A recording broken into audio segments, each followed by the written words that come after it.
Bonjour tout le monde. Alors aujourd'hui, on va continuer avec le repérage dans un plan cartésien. Bien sûr, en utilisant toujours le plan cartésien, comment dessiner, ainsi de suite. Alors pour notre cours d'aujourd'hui, c'est simple, c'est facile, il n'y a pas grand-chose à faire. On veut déterminer la longueur et la largeur d'un polygone. Comme vous savez, alors et dans les exercices précédents, on a, on a ajouté des polygones dans notre plan cartésien. Alors, lorsqu'on ajoute des points et on les relie ensemble, bien sûr, alors 3 points et plus, on peut faire avec 3 points et plus, avec 3 sommets et plus, on peut faire un polygone.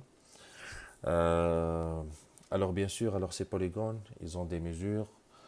On va commencer par le plus facile, c'est le rectangle, le carré, c'est facile à calculer. Alors, on a deux stratégies ici pour calculer la longueur et la largeur de notre rectangle. Ici, on a un terrain de jeu avec des sommets A, B, C et D. L'échelle alors que j'ai utilisé comme un côté égal à 2. Notre unité ici, c'est le mètre. Alors, si vous voyez ici, je suis en train de sauter de 4. Mais lorsque je saute alors de 4, ça veut dire alors que deux petits carrés, ça correspond à 4. Ça veut dire alors que chaque côté ici égale à 2, ici égale à 2. Ça veut dire au milieu ici, c'est égal à 2. Euh, alors, je veux calculer la longueur. La longueur, bien sûr, dans notre cas ici, c'est la partie horizontale. Alors, je vais prendre l'exemple DC, le côté DC. Euh, Tout d'abord, la première stratégie, qu'est-ce qu'elle dit? Alors, elle dit que tu dois compter le nombre de petits carrés. Alors ici, il y avait il y avait un, 2, 3, 4, 5 et 6. Alors, il y a 6 côtés. C'est pour ça on a écrit 6 fois 2 mètres, parce que ici, notre échelle, chaque carré égale à 2. Alors 2 plus 2 plus 2 plus 2 plus 2, ça répète 6 fois. C'est pour ça on fait 6 fois 2 mètres égale à 12. La même chose pour largeur. Alors on a ici un, 2, 3 côtés. Ça veut dire 2 plus 2, c'est 3 fois. Alors on a fait 3 fois 2 égale à 6 mètres. Alors là, ça c'est la première stratégie. La deuxième stratégie, alors c'est dépendant aux coordonnées. Alors ici on s'intéresse bien sûr le rectangle. On a mis les coordonnées de chaque point. Ici alors je veux calculer la longueur. Alors la longueur c'est la distance horizontale entre les points D et C. C'est celle-là. Je prends toujours alors DC, c'est la distance horizontale. Pourquoi on a dit horizontale? Parce que ça correspond à l'axe horizontal. Alors ici, dans les coordonnées, je m'intéresse à quel chiffre? Normalement, lorsqu'on parle de l'axe horizontal, on parle de 20, ce sont les abscisses, c'est ça le 20, c'est ici, et on parle de 8. Le 8, c'est ici. Alors, la différence entre ces deux-là, c'est cette partie. Voilà, je suis en train de dessiner en même temps.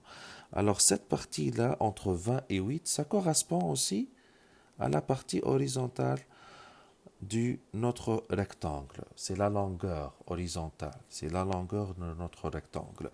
Alors, la différence entre 20 et 8, si j'ai besoin de faire 20 moins 8, alors je vais trouver qui est égal à 12. La même chose ici alors pour largeur. Largeur, c'est la distance verticale. Alors comme vous voyez dans cet exemple-là, entre B et C, alors c'est la distance, ça correspond à la distance verticale parce qu'on est alors sur l'axe vertical. Je parle seulement de B, entre B et C. Alors lorsqu'on parle de l'axe vertical, ça veut dire alors je suis en train de faire la différence entre 12 et 6. Pourquoi 12 et 6? Voilà. ça correspond à 12. Et celle-là, ça correspond à 6. Alors, la distance verticale, c'est celle-là que je suis en train de dessiner. Alors, 12 moins 6, c'est ce que j'ai écrit ici. 12 moins 6 est égal à 6 mètres. Ça, c'est la deuxième stratégie. Alors, ici, c'est juste alors les notes de cours. Après, on a un exercice d'application. S'il vous plaît, alors, pour l'exercice d'application, c'est très délicat. Alors, je vous ai mis un Google Drawing. Vous allez trouver un fichier Google Drawing attaché à notre à Google Classroom. Il est écrit exercice d'application. Je vais vous montrer alors au fur et à mesure. Alors ici, c'est notre Google Classroom. Lorsque je clique sur leçon 2, alors vous allez trouver ici exercice d'application. C'est Google Drawing. C'est clair? C'est le troisième exercice d'application. Lorsque je clique là-dessus, alors vous allez trouver les énoncés. Qu'est-ce qu'il veut exactement? Excusez. Après, c'est ce que j'ai besoin dans cet exercice d'application. J'ai besoin de remplir ces deux tableaux.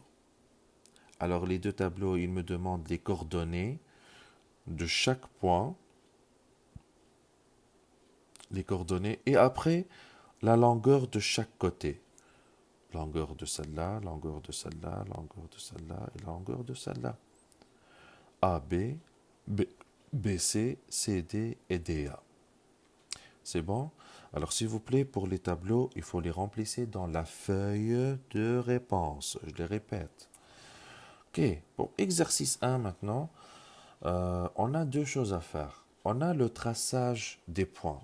Comment je vais faire le traçage des points? Ici, alors, j'ai mes points A, B, C, D. J'ai besoin de cliquer sur A. Je maintiens, je dois maintenir, hold, jusqu'à ce que je le ramène exactement dans la position que j'ai besoin.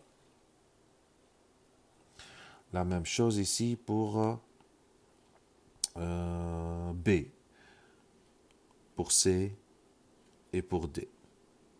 C'est clair? Mais avant ça, je dois remplir mon tableau, mon plan cartésien. Je dois alors choisir l'échelle que j'ai besoin. Regardez bien ici. Les coordonnées vraiment sont très importantes, sont vraiment de grande valeur, ça compte et tout. Alors je dois choisir exactement, exemple ici j'ai choisi 20, 40, 60, 70, la même chose ici 20, 40, 60, excusez, c'est pas 70 ici, alors je dois mettre 80, 80, et ainsi de suite. Et ainsi de suite. C'est bon? Alors, lorsque vous mettez vous finissez avec le plan cartésien, axe vertical, axe horizontal, je dois mettre les points. Et bien sûr, après le point, il y a une autre option ici. Elle est écrite line. Et je dois relier l'un à l'autre. Et voilà ici, alors je peux avoir un exemple de mon polygone. Ça, c'est pour exercice 1. Il y a une partie de traçage, il y a une partie de relier les points, c'est les questions A et B. Et pour déterminer la longueur, je dois remplir ce tableau dans la feuille de réponse. Dans la feuille de réponse. Voilà.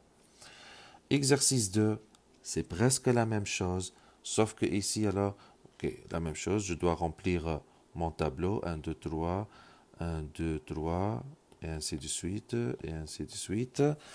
Je dois mettre A, ça c'est un exemple, ok?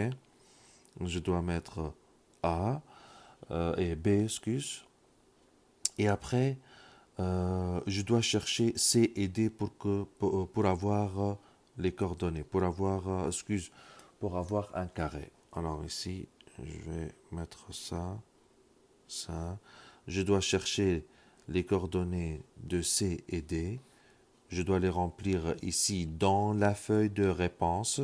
Je veux dire alors dans ce tableau, mais sur la feuille de réponse.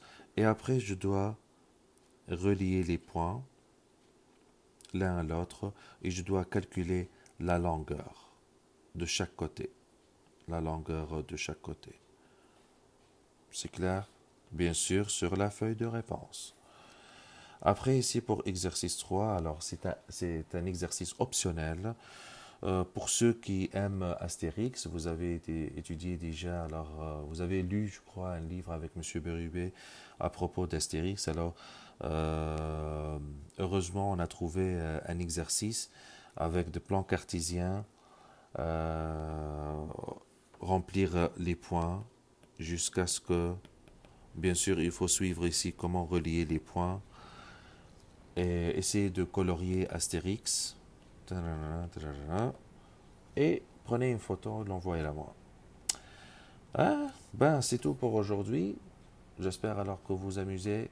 Restez bien en bonne santé et à la prochaine. Bye bye.